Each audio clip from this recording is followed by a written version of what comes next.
साथियों सलाम, नमस्ते, सत श्री अकाल और जय भीम जोहार। साथियों तकरार होने जा रही है फिर से, और हम लोग तो ये समझ रहे थे अब नया साल है, नई उम्मीदों के साथ आ रहा है। उजास जब फैलेगी तो भाईचारे की होगी, मोहब्बत की होगी, अपनत्व की होगी, सद्भाव की होगी। क्योंकि साल 25 जाते जाते कुछ ऐसे दर्द दे गया कि आपस में मनमुटाव बढ़े, तो उम्मीदें जगी कि नए साल में ऐसा नहीं होगा। आदिवासियों के बीच विभेद देखने को मिला। सरदा आदिवासी, ईसाई आदिवासी तनाव, डीलिस्टिंग ने उस तनाव को और बढ़ाया। फिर पेसा एक्ट, खुशी तो मिली, लेकिन फिर विरोध के स्वर बुलंद होने लगे कि सरकार छीनना चाहती है यह एक लॉलीपॉप। इस पर भी और प्रतिक्रियाएं सामने आनी बाकी हैं दोस्तों। लेकिन सबसे अधिक अगर नफरत बांटी गई या बटी, अभी इसके पीछे क्या साजिशें थी, परतें हम लोग खोल चुके हैं या खोलते रहे हैं दोस्तों। दरअसल कुड़मी समुदाय एक बड़ा समुदाय है झारखंड में। वो मांग करता रहा है बरसों से, रह रहकर, कि उसे भी एसटी का दर्जा दिया जाए, यानी कि जो सरकारी सूची है एसटी की, शेड्यूल ट्राइब की, उसमें शामिल किया जाए। उनका कहना है कि वो भी सारी आहर्ताएं पूरी करते हैं। जनजातीय वर्ग या समाज की उनके यहाँ भी गोष्ठी है, उनकी अपनी भाषा है जिसे कुड़माली कहते हैं, और इसको लेकर धरना प्रदर्शन, रेल रोको, डहर छेका, ये सारी चीजें हुई। लेकिन इसके रिएक्शन में आदिवासी समाज में गुस्सा उबल पड़ा और जगह जगह आक्रोश रैलियां, महारैलियां होने लगी। और अब फिर क्या वैसे ही नौबत आने जा रही है दोस्तों। डिलिस्टिंग का मुद्दा गर्म है, उसे और हवा दी जा रही। और अब एक ताजा अपडेट यह है साथियों कि आर्थिक नाकेबंदी कर दी जाएगी, चेतावनी दे दी गई है।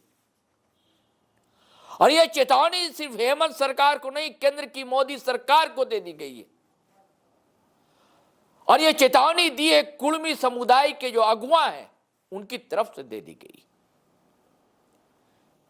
कुड़मी समुदाय आर पार के मूड में आ चुका है। कोशिशें हो रही हैं कि कुड़मी समुदाय के जितने भी कद्दावर लीडर, वो किसी भी दल में हो, जेएमएम को मथुरा प्रसाद महतो हो, भारतीय जनता पार्टी के विद्युत वरण महतो हो, आसू के सुप्रीमो सुदेश महतो हो, चंद्र प्रकाश चौधरी हो, कांग्रेस के प्रदेश अध्यक्ष केशव महतो कमलेश हो, चाहे जेलकेम सुप्रीमो जयराम महतो, सबको एक मंच पर इकट्ठा करने की कोशिशें की जा रही हैं। और नए साल के पहले हफ्ते, दूसरे हफ्ते तक सारी तस्वीरें आपको दिखने लगेंगी कि फरवरी में क्या उलगुलान होगा, क्या कोहराम मचने वाला है साथी। और अगर तब भी सरकार नहीं मानी तो फिर क्या होगा। बड़े आरोप लगाए हैं कुड़मी नेता शीतल होदार ने। रांची प्रेस क्लब में जब मीडिया से मुखातिब थे, उन्होंने कहा हमें भरोसा था, नहीं तो क्या जरूरत थी। जो हम लोगों ने रेल रोको डहर छेको जो भी आंदोलन था, कुछ ही घंटों के अंदर वापस लेने की। दरअसल हमें केंद्र सरकार की जानिब से आश्वासन मिला था कि हमें एसटी का दर्जा दिया जाएगा और हमारी जो कुड़माली भाषा है 8वीं अनुसूची में शामिल की जाएगी। लेकिन सारे बातें जो हैं वादे ही साबित हुए, कोरे आश्वासन ही सिद्ध हुए। अब तो कोई चारा है नहीं। और साथ में पेसा एक्ट भी यहां, उसकी भी नियमावली बन गई, जबकि हम जनजातीय हैं, हमें क्या फायदा होगा। यह भी दबाव है ये हेमंत सरकार पर। तो आर्थिक नाकेबंदी कर दी जाएगी। यहां से जितने भी खनिज है उसे जाने नहीं दिया जाएगा। जितने ट्रक भर भर कर जाते हैं ना कोयले या अबरक, सारी चीजें, यूरेनियम, रोक लिया जाएगा। हमें याद आता है झारखंड आंदोलन के समय एक बार ऐसे ही 3 दिनों के लिए झारखंड ठप हो गया। तो क्या झारखंड फिर ठप होने जा रहा है? सुनिए दोस्तों, शीतल होदार ने कहा क्या है, आप खुद उनकी जुबानी सुनेंगे तो हो सकता है हमारी बातों पर आपको यकीन हो जाए।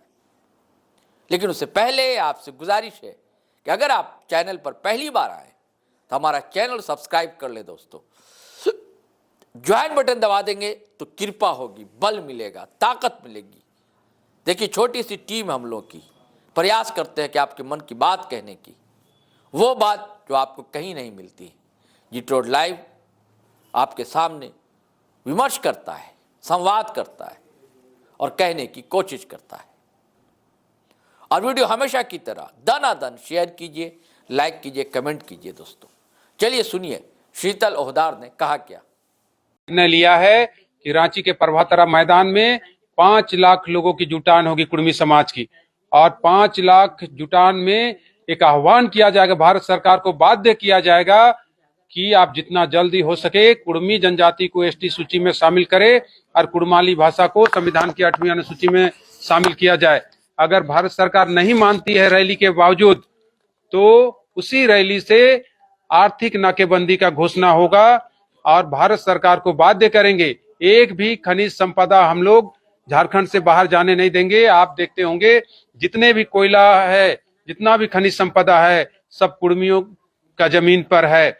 हम लोग एक भी खनिज संपदा झारखंड से बाहर जाने नहीं देंगे और भारत सरकार को बाध्य करेंगे कि कुर्मियों का जो अपना संवैधानिक अधिकार है, संवैधानिक अधिकार दिया जाए, अन्यथा आर पार के लिए आप कुर्मी जनजाति तैयार है। आप पीछे हम लोग हटने वाले नहीं है। महिला से लेके नौजवान, पुरुष, सभी लोग इस बार की रैली में भारी से भारी संख्या में आपको देखने को मिलेगा। गांव-गांव में तैयारी चल रहा है, बैठक हो रहा है, यहाँ तक कि गांव घर घर से लोग सहयोग राशि उठा रहे हैं और बस बुक कर रहे हैं और रांची पहुंचेंगे। 5 लाख का टारगेट है ताकि भारत सरकार को हम लोग ताकत दिखा सके।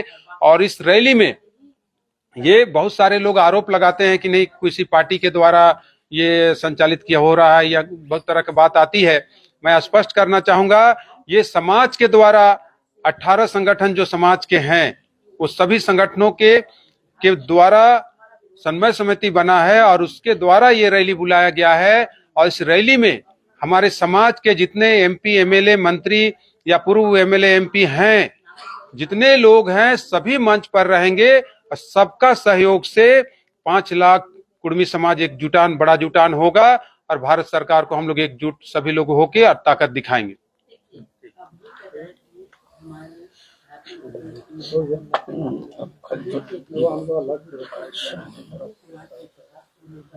पेशा पे नहीं बोले, वो अलग से हमको लेना था। ठीक है, आप लोगों का डिमांड था कि पहले रुके तैयार एसटी सूची में शामिल किया जाए कुर्मी समाज को, उसके बाद पेशा लागू होगी। पेशा को लेकर आप लोग जो है बैठक भी किए थे और जो 22वीं व्यवस्था जो आप लोगों की है रूढ़िवादी परंपरा, उसके तहत जो कुर्मी बहुल क्षेत्र है वहाँ भी पेशा की मांग आप लोगों ने किया था, लेकिन राज्य सरकार ने जो कैबिनेट से मंजूरी दी है, आप लोग इसका स्वागत कर रहे हैं या फिर जो आप लोग की डिमांड थी वो पूरा होगी? देखिए, पेशा कानून जनजातियों के हित में है और कुर्मी एक सशक्त जनजाति है और जनजाति होने के नाते हम लोग स्वागत करते हैं पेशा कानून का। लेकिन हम लोगों ने राज्य सरकार से ये डिमांड किया था कि पेशा कानून को जो प्रारूप बना है उस प्रारूप में रूढ़ी प्रथा जो कुर्मियों का है और उस रूढ़ी प्रथा को उसमें शामिल किया जाए। लेकिन अभी तक ये पता नहीं चल पा रहा है। राज्य सरकार को बहुत जल्द जो ड्राफ्टिंग बना है उसको सार्वजनिक करके सबको विश्वास में लेकर और उसको पास करना चाहिए। ऐसा हम नहीं कह रहे हैं कि किसी का संवैधानिक अधिकार छीना जाए। अगर जनजातियों के हित में है तो वैसे जगहों पर, जिस गांव में अगर 99% जो गैर आदिवासी जो निवास करते हैं शेड्यूल एरिया में, तो ऐसे जगह में आप किस तरह से ग्राम प्रधान का चुनाव कीजिएगा? मान लीजिए कुर्मी जनजाति के अलावे भी तो और बहुत सारे ऐसे लोग हैं, जिस तरह जो मान लीजिए कोयरी हैं, सदान वर्ग के जो लोग हैं, कोयरी हैं, आपका तेली साहू हैं, मुसलमान हैं, बहुत तरह के और जो है जो मूलवासी है जो झारखंड का, उसको भी तो आपको ख्याल में रखना होगा, देखना होगा कि वो किस तरह का जीवन व्यापन, किस तरह से उनको अधिकार मिलेगा, सामाजिक अधिकार मिलेगा। अब एक तरफा करके 99% को आप दरकिनार करके 1% को उस गांव में अगर आप सामाजिक व्यवस्था के तहत सामने लाइएगा तो ये तो समाज को लड़ाने वाली बात होगी ना। आप इसलिए राज्य सरकार से आपके माध्यम से हम कहना चाहेंगे कि पेशा कानून का जो ड्राफ्टिंग हुआ है, आप पक्ष विपक्ष सभी पे से राय लीजिए इस पर। ये नहीं कि आप अकेले, अगर आप फुल बहुमत का आपका सरकार है तो आप अकेले जो चाहे वो निर्णय ले, ऐसा नहीं होना चाहिए। पेशा कानून एक बहुत समर्थित मामला है, इस पर सभी विपक्ष से भी राय लेना चाहिए और उसको विपक्ष को भी आप पेशा कानून का जो ड्राफ्टिंग है उसको दे के उनसे भी राय लेके और हाउस में लाइए। विपक्ष को अपने विश्वास में लीजिए पेशा कानून पर और उसके बाद हाउस में लाइए। और जो तरह तरह के सामाजिक संगठन के द्वारा जो आशंका जताया जा रहा है, कोई कुछ बोल रहा है, कोई बोल रहा है कि हिंदू के ये में है, कोई कह रहा है मिशन के ये में बनाया जा रहा है, उसको भी आपको क्लियर करने की जरूरत है। जो जातीय समीकरण में जो सामाजिक संगठन के लोगों को आशंका है उसको भी राज्य सरकार को क्लियर करने की जरूरत है और उसके बाद पेशा सभी को विश्वास में लेके पेशा कानून को सख्ती से लागू करना चाहिए। मतलब नियमावली को कैबिनेट से मंजूरी देने से पहले जो है विधानसभा में इस पर व्यापक चर्चा होनी चाहिए, जो नहीं हुआ है। बिल्कुल, कैबिनेट में लाने से पहले तो सर्वदलीय बैठक होनी चाहिए थी इस मैटर पर, सभी दलों को बैठा के और उसमें सभी को ड्राफ्टिंग को सामने ला के और चर्चा होना चाहिए था।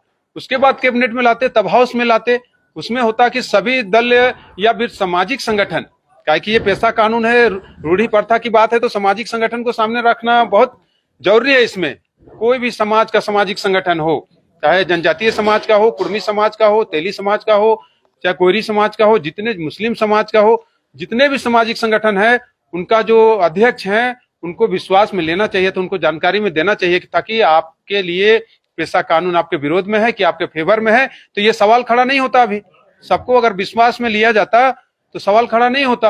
आप वो अभी तक पता नहीं चल रहा, कुछ लोग बोल रहे हैं क्या है पिटारा में, क्या है पिटारा में, खुल नहीं रहा है पिटारा, और उसके बाद पास हो गया। अभी ये भी बात आ रहा है कोई मिठाई भी खा रहे हैं, फटेका भी फोड़ रहे हैं, लेकिन पिटारा अभी तक खुला नहीं है। अब खुलेगा तो कौन रोएगा कौन हंसेगा ये तो कहना बहुत मुश्किल है। लेकिन कुर्मी समाज का यह स्पष्ट कहना है कि हमारा जो रूढ़ी प्रथा है, जो 22वीं व्यवस्था है, उसको जो ड्राफ्टिंग किए हैं उसमें हम लोगों ने आपसे मांग भी किए थे, सेमिनार के माध्यम से भी मांग किया गया था कि उसको शामिल किया जाए और हमको भी उसमें एक जनजाति, कुर्मी सशक्त जनजाति होने के नाते हमको भी उसमें शामिल किया जाए। और ऐसा नहीं होगा तो पुरजोर विरोध करेगा कुर्मी समाज और उस कुर्मी समाज एसटी का सूची में आएगा। उसके बाद पेशा कानून को सख्ती से हम लोग लागू करेंगे। तो साथियों, आपने शीतल होदार को सुना, बहुत रणनीतियां बनाई जा रही हैं दोस्तों। मैंने एक थंबनेल ही बनाया था, खेला होने जा रहा है, तो खेला तो तय है, क्योंकि जैसी बातें उन्होंने बनाई है वे सिर पैर की बात नहीं है। अभी जो जमशेदपुर में जुटान हुआ था कुर्मी जनप्रतिनिधियों का, वहां भी वो जलवा दिखा था लोगों का, और जो महाजुटान होने जा रहा है राजधानी रांची में उसमें भी दिखेगा। और उसके बाद जो होगा सारी बातें आपने खुद सुनी, शुरुआती इंट्रो में हमने बताई भी आपको। चलिए आज्ञा दीजिए, लेकिन आग्रह है चैनल सब्सक्राइब कर लीजिए और वीडियो फटाफट खटाखट शेयर कीजिए, लाइक कीजिए, कमेंट कीजिए।